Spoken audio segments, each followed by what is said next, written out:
yeah. Okay. All right. Is that good? Does that look good? Yeah, it looks okay. All right. We got cut off, but we're back. Okay. So now let's get a little spicy. I have some questions. Okay. So we'll try to do like rapid fire. Yeah. First question, because God dealt with me so much on this. Are you willing to surrender your type? Because that is definitely something. Are you asking me? Like, or like if people in general? Both. I think you have to be. Yes. Right? Now, here's the thing. Because God is a loving God. Right? And this is what I genuinely believe. And we've talked about me and God, we've talked about this. God ain't gonna bring you someone who's chips. Right? Like he's not gonna like he's not, it's not gonna be like, oh, oh. It's not gonna be like, God, I need to get into the spirit before I can even look at this person. No, like I think that's the common misconception. Yeah. When people are like, surrender your type. Girl, you ain't gonna wake up to Sasquatch. Like that's not gonna happen. So I'm gonna stop drinking this.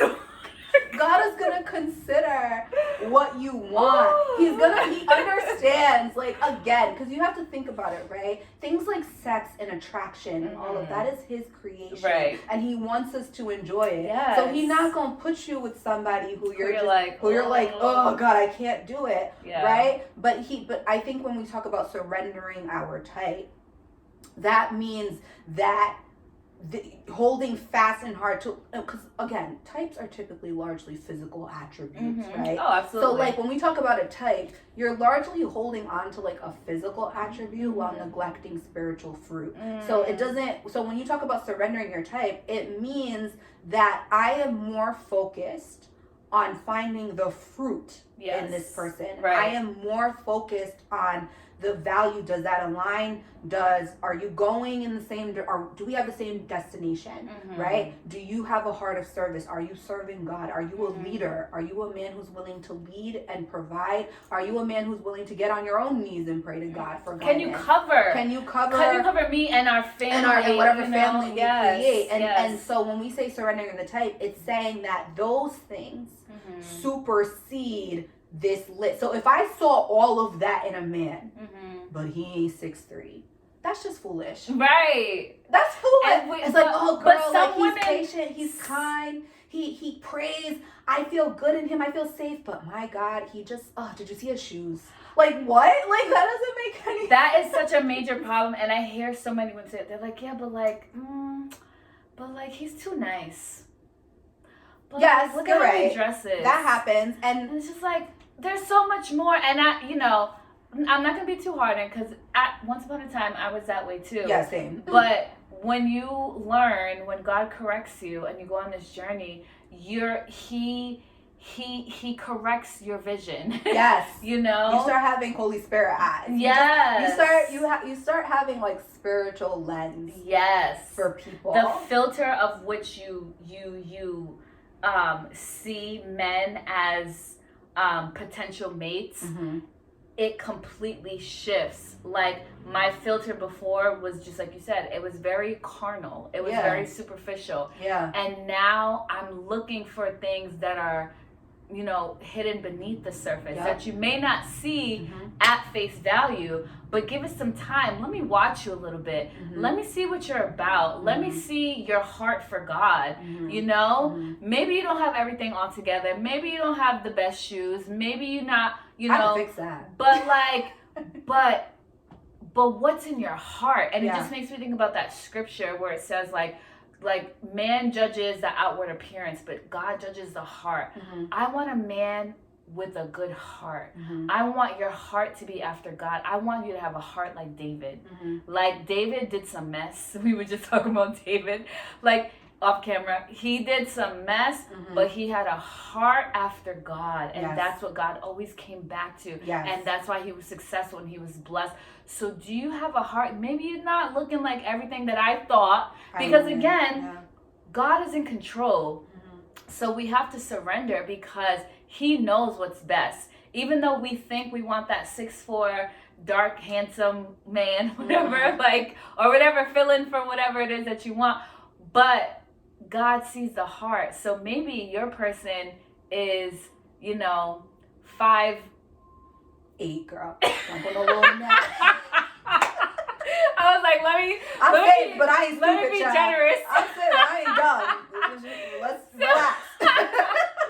Maybe they're 5'8", you know, and still working, but like they are becoming something great, you know? And so I think we need to trust God if he shows you the person, because sometimes he will, and we're like, ooh. Like, God, wait, what? Yeah. You sure? But if he shows you that, you have to trust that God sees the end from the beginning. So he knows that there's a compatibility here. Even if you don't, with your carnal fleshy self, recognize that for yourself. Yes. You got to just trust God because he knows all. Yeah.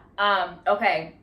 So kind of going off of that, let's talk about like interracial dating, or like, you know, just dating someone outside of your culture or ethnic background.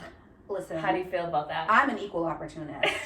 Okay, I am. I genuinely, I don't think that, I do not think, well, I think ideally, just for ease and for shared experiences, and I think it's always beautiful to be able to align with somebody who shares your cultural, ethnic, racial, whatever background.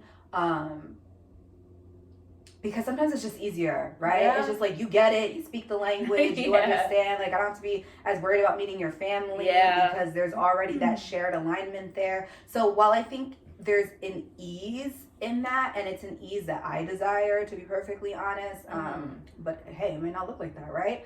I think that at the end of the day, God's not caught up on that if we're all his children. Right. So he's like, if you're black and he's Asian, God doesn't care. He's just like, you're both mine. It's like, you're both mine, and I have an assignment for the both of you, and you coming together advances my kingdom agenda in some way, and so like, I'm gonna make it happen. So I don't think that people should limit themselves at all. I think that you go where you're celebrated, right? Like, go where people are attracted to you. Go where you are received well. And whatever that looks like, you know, I have friends who it's just like, they're stepping out, they're marrying out, they're like, whatever. And it's just like, yes, because go where you are celebrated. Be with who wants to be with you. Like, I don't think that we should bog ourselves down with things like that. I think, to be perfectly honest, I think that's a very worldly thing.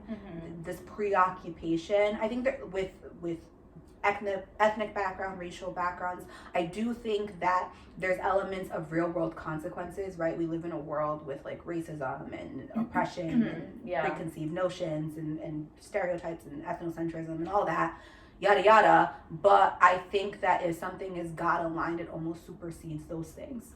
It does. And so God had to deal with me on that one, I'm not gonna lie. Yeah. Because I have always been like, black love. Oh, no, girl. I'm just for love. That's it. No, and but that's the thing. I still appreciated love for all, but for me, it was like black love. No, I feel you. And after getting divorced, I noticed God was really working on shifting my type, almost to the point where I was like battling it, because he would start pointing my eyes to different people, and I was just like, huh? Like, I wasn't, it kind of threw me for a loop, because I'm like, this is not even something that I would naturally, like, before I would even be inclined to like look at. But I'm looking, I was like, oh, okay. It's like, I see what you're doing. I see. Like, that's looking kind of good, right. You know? And then it kept happening. And it was, when I tell you, it was literally everything. It was Asian, it was Indian. It was anything, It was everything. But God was trying to show me, like, love all, like, you don't confine yourself to one thing. And so now I'm like, okay. And I'm not going to lie. I dibble-dabbled. I had to do it for me. Right. I went on, like, 3 dates, just one-time dates, one and done. But it was funny because none of them were black. And I think part of it was like insecurity, because I think my blockage was I was so invested in Black men because I thought that was the only thing that wanted me. Okay. So God was trying to show me, like, girl, you are desirable by, you know, in general. Yeah. And so I went on these 3 separate dates. And like I said, none of them were Black. One was like Persian. One was like Korean. One was, what was he? I don't know. White. Italian something. I don't know. But it was like me having this moment where like, oh, like these men, and also like quality men. Right. And I was like, oh, like this, I have access to this too, you know? And so it was just like you said, like, go where you're celebrated. Like, don't limit yourself, especially Black women. I think we have such a loyalty to our Black men, and there's nothing wrong with that. Like, I still think Black love is beautiful, but all love, like my sisters and anyone else too. But like, you know, you just be open to your options. Right. You have options. You are a beautiful queen. And your king can be any color and of any race. Especially because I just don't think that God thinks that way. Right? He doesn't. I don't think that when God is choosing your spouse, he's saying like, oh, that person's Italian. No. It's not going to work. Can't advance the kingdom. I don't think that's, I genuinely, I don't believe that God thinks that way. No. I don't. And so like, I don't think that we should think that way. I get that there are real world implications of like why those things can be messy and difficult, but that's people. But that's too, people, you know? and I think like if we're talking about like submitting your type or surrendering your type, like you just have to understand that God don't got no type. Right. There, like he's just, and he will check he you. He has purpose. He has an agenda, and it's really we're all, and that's what it's all about. A part of the agenda. Right. And so he's like, I don't care what you think you wanted. This is who you're getting, and I'm going to give you the vision. I'm going to give you the heart to receive that person. And you're gonna think that person's fine. I promise. Like I just feel like, and sometimes that's scary because you're like, but am I gonna be attracted? Like as someone who has surrendered my type, like I haven't had a problem with like thinking like you're fine. You know what I mean? Like I don't have a I don't have a problem with like thinking you're a good looking man. In fact, I will say that the men who like I find objectively attractive, like almost like you check the boxes of what I would think is attractive. I feel nothing for a lot of the times because the fruit isn't there. It's like there's a lot in your behavior. It's like you submit to only your ego, and that's not attractive to me. Or you are. That sounds toxic. Yeah, you're submitted to your flesh. Yes. You're out here. You're for everybody. So like, and it's like that's not attractive to me. So like, while objectively I can get behind me, Satan. Yeah, it's like, while objectively I can say you are a good-looking man. Yeah. You put yourself together. You're very nice. The wrapping is very nice. What's inside? But when you unwrap, it's like no, like it Pandora's box. It doesn't do it for me. So like, I genuinely am more focused on what is in you.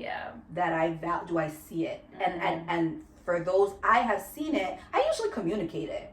I have no problem being like, you know, there's this thing in you that I see. That I think is beautiful. Like no, like genuinely, like I have said that to men before. Like it's just like you have this particular quality about yourself.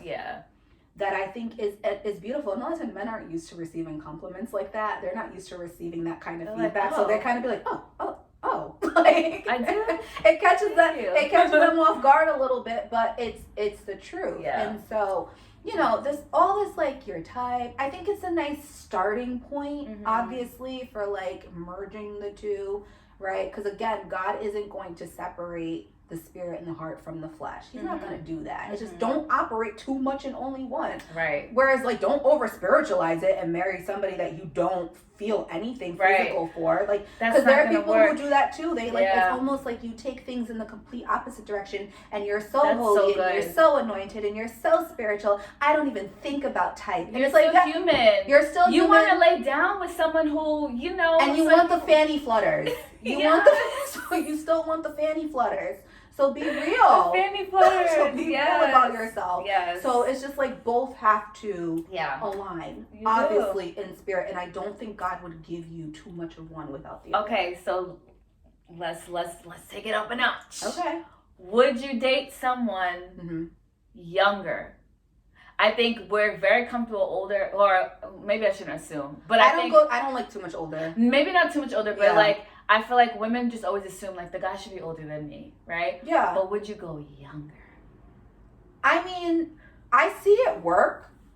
Like my sister is with somebody who's younger than her. Oh, is she? Yeah, and it's a beautiful relationship. They're like, I think she's the happiest I've ever seen her. Aww. And I think that if she wasn't prepared to surrender that to some degree, if she got so bogged down in like, oh, he's a little bit younger than me, then she wouldn't be as happy as she is right now. So I think even like, I don't know where I fall on that, if I'm perfectly honest. Like if I full transparency, I don't know, but that's because it hasn't come across my desk, girl, so to speak. Like that paperwork has not come across my desk. So that application from someone younger, I have not received that. I usually receive either men my age or a little bit older, but I don't even do too much older. Like I typically don't even want anyone who's like more than 3 years older than me. So see, it's so funny because when God starts to deal with me about my type, if you talk to my sister, I used to be like repulsed by like age gaps where like young women with like men who were super older than them. I was like, ugh, like it like disgusted me. Sorry, Lord. But then when he started to make me open my eyes, I was like, okay, I'm going to do this little dance with you, Lord. And then so I don't know why, but then I just assumed that, oh, I'm going to be with someone who's like way older than me. And I was like, okay, like I'm good with this. But now he's taking me in the opposite direction. And he's like, well, what if they're younger? And I was like, huh? And you know what? I think there's an initial hesitation about that because of that cultural idea that men don't mature. That's what it as is. Quickly as women. So it's like I'm trying to work through it, but so it's like, almost like this idea, like it's like, well, God, if I'm at the maturity level that I'm at 30, and you're trying to bring me someone who's like 27. Yeah. Now, God, in men years, like culturally, exactly. I'm like, in men years, now like 23, like. Right? So I think that there's an element. That is so true. I think there's that element of cultural standard there. And I have to like break out of people it. are always saying, well, men mature, like girls mature faster, blah, blah, blah. But I think, again, that we have to almost divorce ourselves. We can't be like everybody else. We can't think like everybody else. So maybe that person, and again, I'm in real time working through this because I never actually thought about this. But I would assume interesting to think about. Yeah, I would. Let me scratching my head because I'm so like, oh. I'm perplexed. I'm perplexed. Yeah, you have stumped me. But I would assume that if God, again, because this is operating under the assumption that you're only going where God is sending you, right? So I would assume then that God wouldn't send me a man who wasn't, even if that meant he was only like 27 or whatever, that he wasn't prepared to take up the mantle of leading and submitted himself to Christ. So I wouldn't get too bogged down in that, I guess would be my advice. Yeah. Me personally though, again, that application has not come across my desk. So if it does, you gonna look at it or you're gonna be like, swipe. I'm gonna read the credentials. Let me look at the resume. Yeah, whether you get the job or not is, we'll see, right? But we'll see. I don't know. Oh my God. That doesn't usually happen to me, so I don't know. That is something that, like, I've been challenged to think about. And I don't know. I'm not settled on any one decision or not, but I can't lie, it makes me a little bit uncomfortable. Yeah. Especially because, like, I have a son. Yes. And so, not that, like, okay, I have met older men who are little boys. Yeah. Oh, and I taught high school, and I've also had young men who are so wise. Yeah. You know, for their, like, beyond their years. Very intuitive. Yeah. And so it's like, but it's like, and I feel like God is checking me right now as I'm speaking. He's like, see? So I know that it's possible, but it's different when you are going to, like, enter in relationship with that. It's still kind of like, Do I want to do life with it? I don't know. I don't know. Again, It's it is, but again, I'm seeing it in real time. Yeah. With someone that is working, yeah. Right, and I see it in life. So again, I wouldn't get too bogged down. I know. I need to stop, because I also think about if it was the reverse, it wouldn't even be a problem. Like no one would think twice about it. So why is it that like maybe that's just, again, I'm the problem. Maybe it's just my own insecurity. Cause I gotta tell you, I never thought about it. Yeah. I never thought about it. Yeah. Probably because it's never, again, it hasn't come across my desk, but Yeah. also like, it's not something I've considered. I didn't think about that. So like, it's you know, interesting. maybe that's something specific that God is working in you, because that might be something that needs to be worked in you. I don't know, but I think when we're talking about like dating, again, like I said to you, there's no biblical standard for dating. Yeah. Dating doesn't exist in the Bible. There's no. Which is such a good point. I've never even thought about that. It's not there. It's just like. It's just like courtship, betrothal. This is your wife. This is your husband. Right. Go. So that middle ground of like how we go about finding those people, there is no instruction manual for it, because it's not in the Bible. Yeah. So I think that can contribute to a lot of the struggle that people are having, I think, when finding like the godly relationships, because there is no instruction on how to do that. Right. Truly, because dating doesn't exist. Right. Dating as we know it in our Western world in the 21st century isn't in the Bible. So It's kind of like, all right, God, how do I go about finding these people? And so we were talking about this a little bit off camera. I am in a place where I'm still going through this process of like thinking that how we do dating right now, I don't know if I think it's that great. I don't know if I think it's that helpful. I'm done. Like let's go back to arranged marriage. Like I would be so happy if someone was just like, this is your husband, just go. Like take all the stress out of it. Well, God, just tell me, just like, let's just go. I don't I think I wouldn't say like arranged marriages, right? Though in some cultures that does work. That's the practice and that's what they do. But I do think that the way that we approach dating, again, like I was saying, like if you look it up on average, girls start dating around 12 and a half years old, and boys start dating around 13 and a half years old, which developmentally makes sense, because that's when boys and girls start integrating social groups and they start doing things more co-ed, like dances, birthday parties, etc., etc.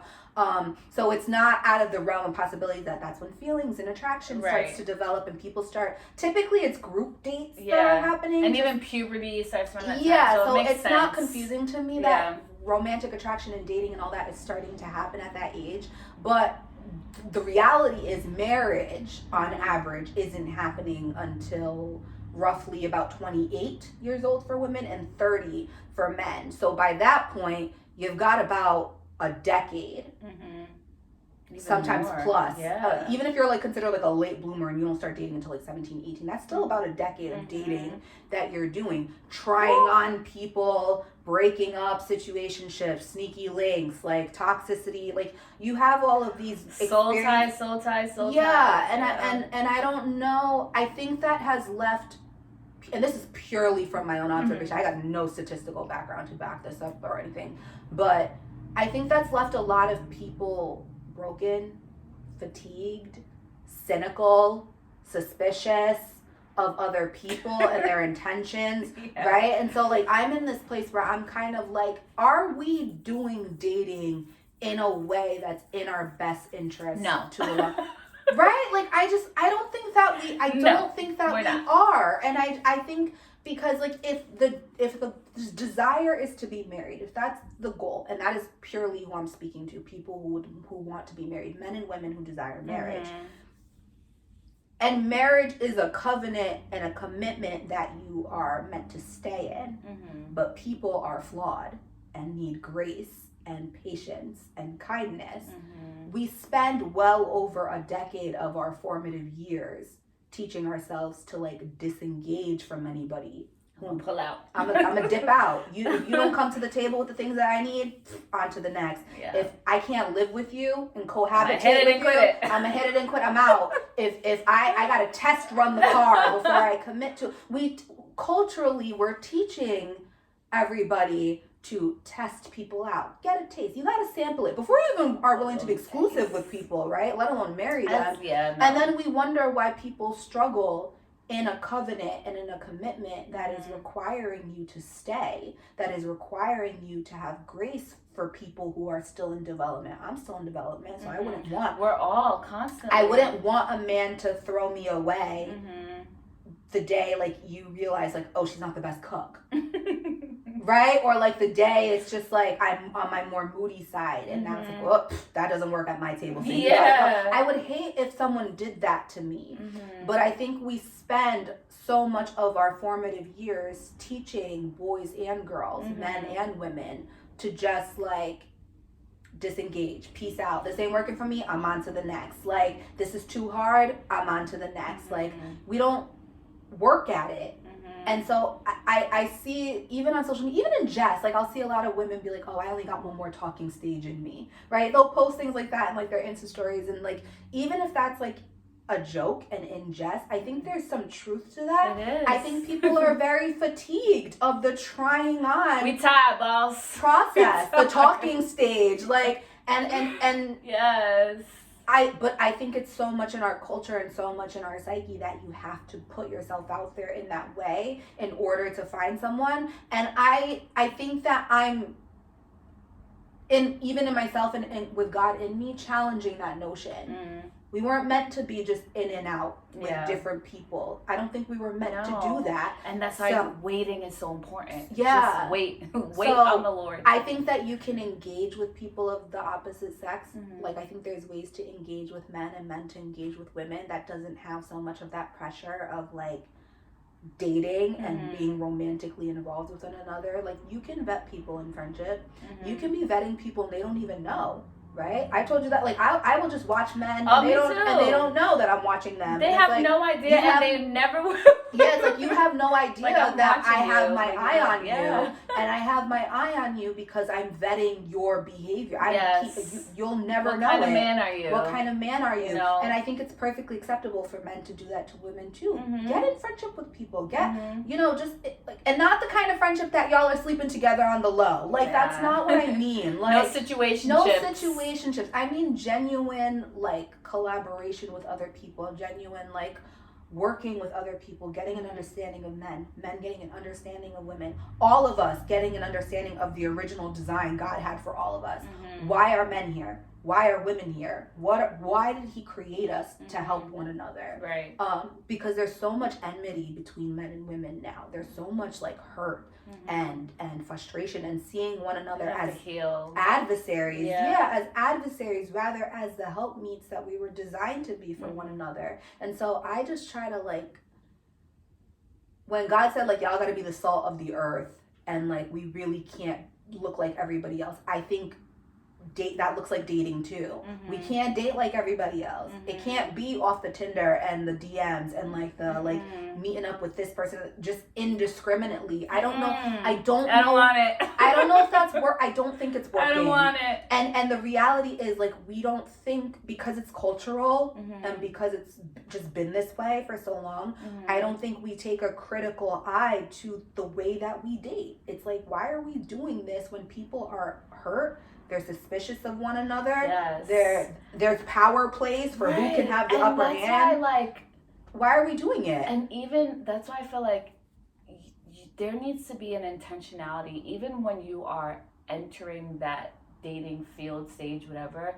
Like, if I am entering dating, like aside from if I'm just like kind of just interviewing and getting to know whatever, that's different. But if I'm deciding to enter into something, then it is for the purpose, the end goal is marriage. Yeah, I'm not here for play. Let's not pretend. Like, and I think if that's not what you want, like, be upfront. But okay. But I think that we need to be more intentional about the questions that we ask. Like, there's so many things about, don't ask these questions on the first date. Like, why no. not? On the first date, why would we I am going to discuss these things because I don't have time to waste. I'm already, in my 30s. I ain't got time. And it doesn't I don't think it has to be so militant with like the notepad out, it like, doesn't militant. What do you think of marriage? Do you have a 401k? You want to get a sense of it so that do I perceive, and it may not even be all on the first date. Maybe it's 3 dates, but like within, you shouldn't spend too much time before you really get to the substance of those things, because like if there's not alignment there, then nothing else will be able to, you can't build on a rocky foundation. Right. So I need to know this is solid. Okay, cool. We agree on these things. Yeah. Now let's build. Yes. If there's not, you're a great person. God bless you, bro. And do not, my brother in Christ. Yes. Like, this is not. I wish you all the best, but I gotta go. Yeah. And it doesn't have to be. And I think people treat it like it has to be this kind of like, oh, you don't meet what I'm looking for, peace out. It doesn't have to be that. I think, like, again, you can really gauge when you know what you're looking for. You, in my opinion, you don't even have to go on a date to know whether that person has it or not. It's like, I see it. Again, that's different from people who are, like, say, online dating. Because I like to still be applicable to real world, right? There are people who are online dating. There are people who are on social media kind of just, like, seeing what's out there. And so I'm talking about people that you kind of engage with, that you've had time to really see how they are and vet them in that way. You don't even have to go on a date to know. I say no a lot more these days than I say yes. Because whether you know it or not, sir, I have been watching you. If I said yes, it's because you passed the preliminary vetting that I had been doing on you. Unless it's like some random man who comes into like the DMs or whatever, to which I usually say no anyway, because like, what about me? I give so little of myself. Don't DM me. To me, it's like I give so little of myself on social media that it's nothing but the exterior that you see. So how do you know that I'm even aligned for you? So I usually say no to men like that, because it's like, you have no idea what fruit I have. You just like, you just saw that I'm cute. You look good. I market myself really well. But that doesn't mean anything, really. So like, I end up saying no in situations like that, unless I feel called to, but I usually don't. I usually just say no. But I think that there are just ways that you can see what a person is about. One, without letting them know. Oh yeah. You don't have to tell them. Girl. And two, I'm stealthy. Like, I am so. And I've been that way. Like, I'm watching you. Even when I was younger, if I had a crush on someone or whatever. Oh, I got the info. I had crushes. I would have crushes for years on people. And say nothing. And they would never know. I could have a conversation with them, all of that. They have no idea. Whole time I'm watching you. But inside in my heart was like, oh my, I don't. But I'm good. My poker face is amazing. Yeah. It's like, and I think if anything, I think that's important to dating as a believer, cultivating these godly relationships, is you don't have to be so outward and forward with all of your romantic interests. Because and I think it's wise not to. Yeah. It's wise not to just be out here like, I like him, I like him, I like him, I like him. Keep I think that person's my husband. I think just keep it to yourself. Be discreet. Practice discretion. Yes. Like, practice like the art of just vetting people, seeing what they're about, seeing how, for me, it's a big, how do you treat yourself? One, so the relationship you have with yourself. You can tell a lot about a man in terms of how his upkeep of himself, his health, how he eats, even things like the food you eat, like how you talk to your friends. Fingernails. Hygiene, hygiene. It's like, I pay attention. Like, are you a helpful human being? Are you a person who's willing to extend yourself, even if that means you gain nothing out of it? Yes, I love men like that. Me too. Men who have a heart of service. Yes, and you keep saying that. That's really important. It's very important to me. Like, men who like, you give of yourself, your gifts, your talents, freely. Just because you know it'll help another person. Yes. I think that's one of the most beautiful traits I think can exist in a man. I tell you one of my values? Yeah. I need someone who is free. Mm. And by that, I mean that, like, you really don't care what anyone has to say. Like, you're the type of person, like, if God told you that thing, the whole world could be against you. Right. And you're like, but God said this. So I need someone who, yes, I need someone who is so free. Yes. Because that's how I am. Mm-hmm. I need a wild card. I'm a wildling. That terrifies me. And this is the thing. So we talked. I need structure. In the beginning, it's so funny because, we talk about how God shows you who you are. Yeah. I always thought I was this type A, whatever, structured person. And I have some of it in me, but he started to show me I'm wild. Yeah. I'm actually wild, and I kind of love it. Well, I not kind of. I love it.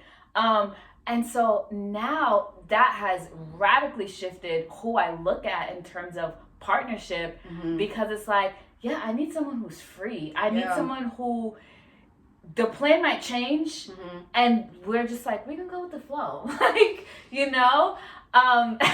I was gonna say, I'm breaking out into hives because I'm like, that is so the opposite. But I think that's how you know, and that's how you know it's so personalized for each individual, and that's why it's tailor made for you. And I think that's why we emphasize so strongly in the beginning. You have to get into a relationship with God.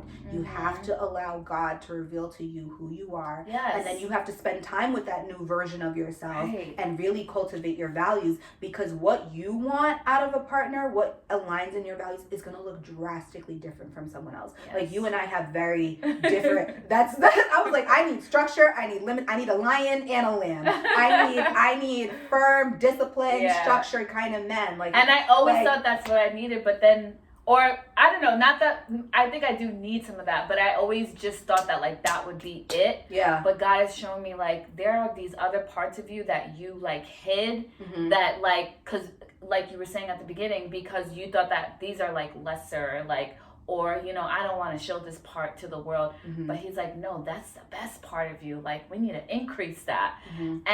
But I think even taking it, like, kind of zooming out, I think in general, you should be able to be your freest form with whoever it is that is God has, purpose for your life. Yeah. Like, if you find yourself having to shrink or having to, like, well, I can't be this way because they're gonna whatever, or like, oh well, I have to always look put together. No, like, I'm sorry, you're gonna get the bonnet. You're gonna get you're gonna get the real, and not that I'm not gonna show you all of it at once because I'm not crazy, but like, you have to just, like, you have to be comfortable in all of who you are, and be free in all of that, and feel free. I don't know if you've ever experienced this, when you have been in the presence of someone where you are being your free self, and you can, like, kind of feel the judgment, you kind of feel the and it's like, if I feel that and I was thinking about you as a mate, that just identified to me that you were not. Absolutely. Because I need to be fully free. Yes. If there's any bit of, like, it's not gonna work. Yeah, absolutely. And I think that ties into what is one of the most necessary elements to godly relationships, which is vulnerability. And that sounds like a curse word to a lot of people, because I love vulnerability. By definition,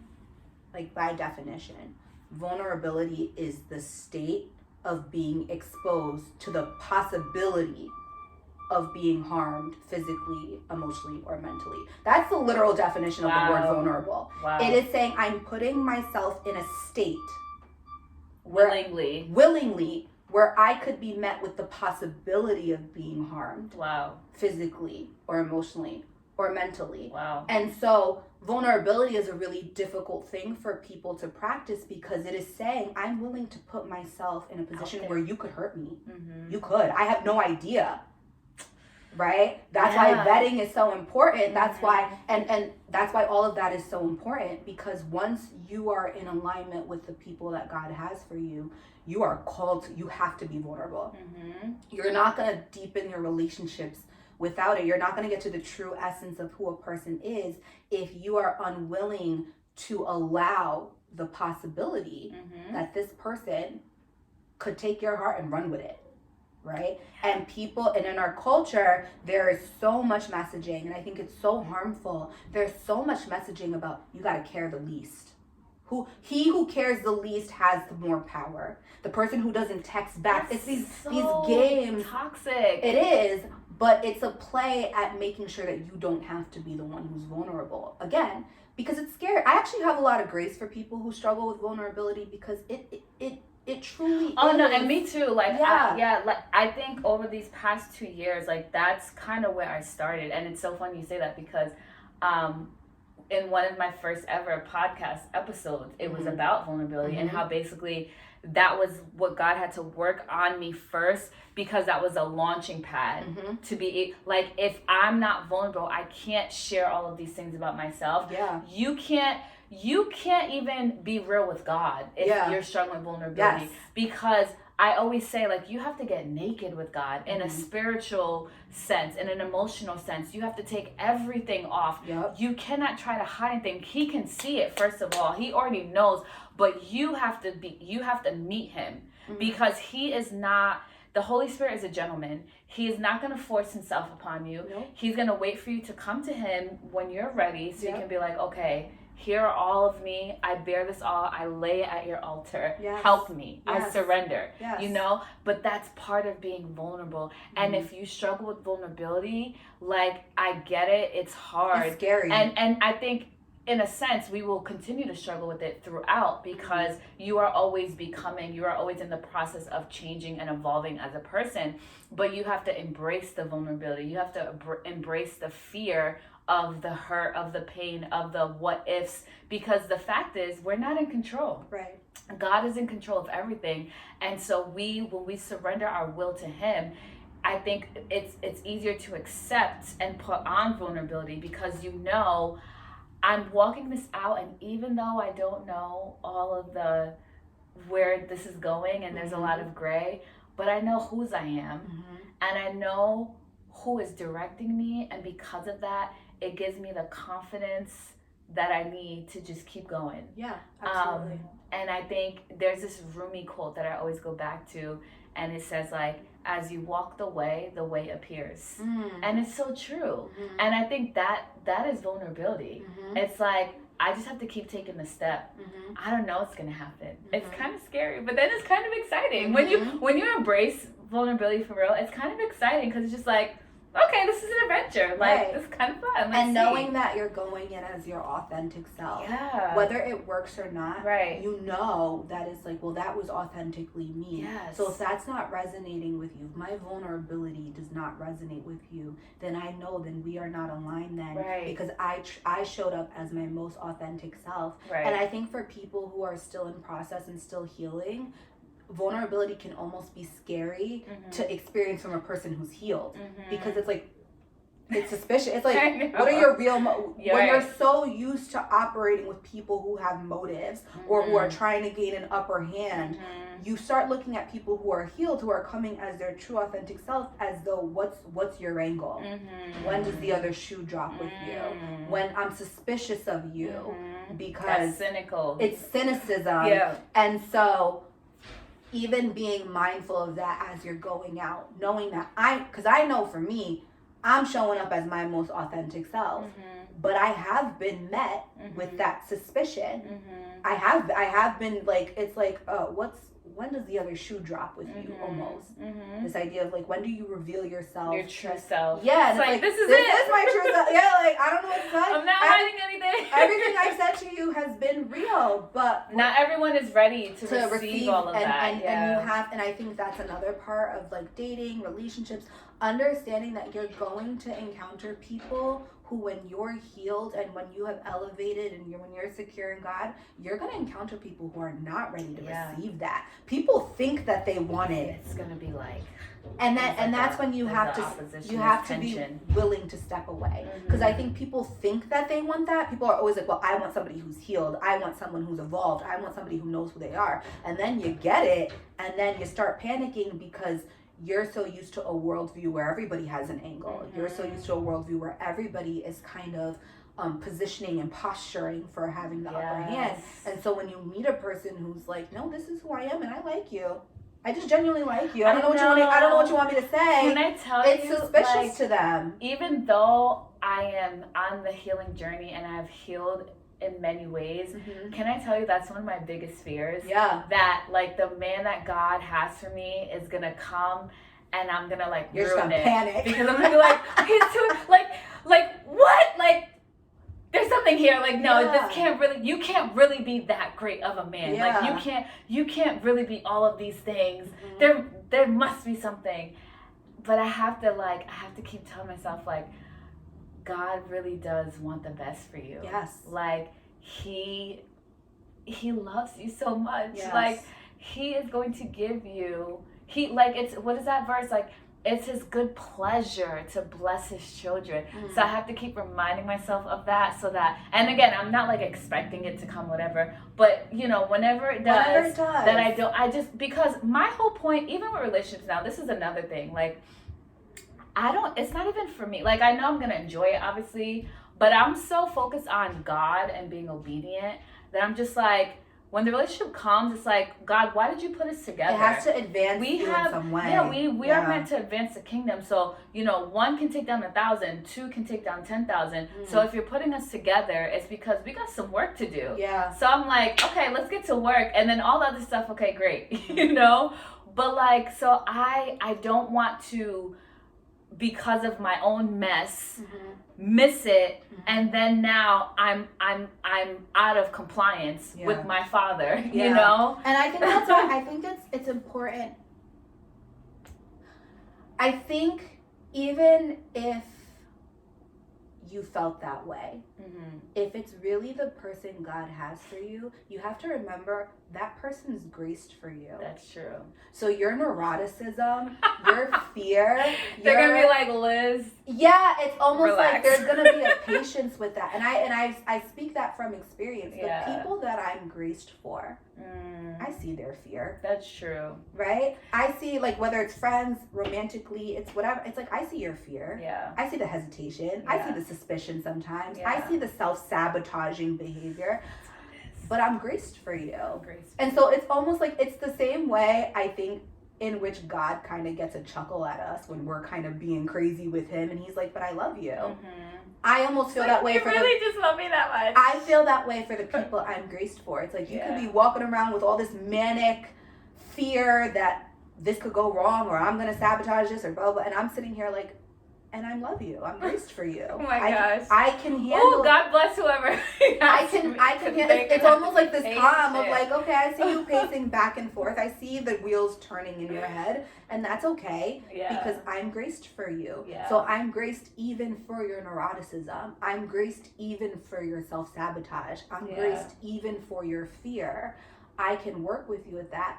But you have to meet me halfway. And I think there are a lot of people who are not willing to admit that they're not always ready to do that, to meet the person halfway. And so, again, know where you are. Talk to God about everyone. If you even have a hint of interest in someone, start talking to God about that person. Holy Spirit will reveal. I always say, like, oh, he sure will. Holy Spirit will give you the He'll be like, nope. Yes, no. Yes, no. Heck no. Like, he'll just be like, run. Girl, don't walk, run. That's your flesh. Like, it's that wasn't me. I'm nowhere near that. Holy Spirit will tell you. Like, I don't know why we act like Holy Spirit isn't the personal assistant. I will talk to him about everything. Like, God, okay, so here's this person. It's like, why am I feeling these feelings? I'm feeling feelings. I'm feeling these feelings. And God will be the one to show you, like, is this a good person? Or not a good person? Is this aligned for you or is this for somebody else? And I just think, like, again, you'll learn to trust that voice when you get into a relationship. I think it's just a ripple effect. It all falls together once you get in alignment with God himself. Yes. And then you can go out, date, practice discretion, practice discernment. You don't have to go out with every single person that asks you out. You don't have to ask out every single woman that you find yourself interested in. Watch people. See how they conduct themselves. Like, jobs do this all the time. You know how many people's social media costs them their job? Watch how people engage on social media. Everybody likes to act like social media is not real life. How I act on here isn't real. I beg to disagree. It's a picture. It's a you know, picture. It gives it a gives us a snippet. smidge, It gives you know. It gives me a smidge. And so for Yeah. someone like me, how you conduct yourself on online spaces, how you talk to other people, what content you engage in, what content you promote, Mhm. right? What ideologies you promote, that gives me a good picture of whether you're a person that I could sit across with and talk about Absolutely. life and alignment and Yeah. purpose and relationship. And so like there's ways to vet people without even necessarily having to be with them romantically, you know. Just practice discretion with yourself. Honor yourself. Honor your boundaries. What are your boundaries? Honor them. Honor your body in the process. You know, you don't have Purity. to go practice purity, practice chastity in the process. You know, you don't have to be so giving of yourself to people, but you do have to have an open and receptive heart to receive people. Yeah, and I think we ended there. I think that's it. Yeah. I got nothing else. All to be right. perfectly honest. Amazing. So, isn't she so wise? That was a good talk. Everyone, go Yeah. follow Mima. She I don't post anything. she's linked. Well, I don't know, but because I we're post selfies. we're following her by faith because she's gonna start the podcast. Oh, Okay, I'm putting it out there so when Okay. it happens, you know, I could be your first guest. But thank you guys so much. I hope that this conversation blessed you. Yes. I feel like there were so many gems. Like I'm I gonna know. be eating off of this conversation. Yeah. For like, there's a lot. There's so many. Not even a snack. These are whole meals, like Mhm. multiple meals. But yeah, I hope that it blessed you. And you know, wherever you are on your journey with relationships, just know, you know, I think we kept driving this home. It's all about your relationship with God. Absolutely. And the more that you are aligned with God and that you're listening to His voice and no one else's, you have nothing to worry about. Let God lead you. Trust Him. Anchor yourself in Him. And He will reveal everything that you need to know. All right? We love you. God bless you. And we will see you on the next episode. Peace. Bye, everyone. Bye.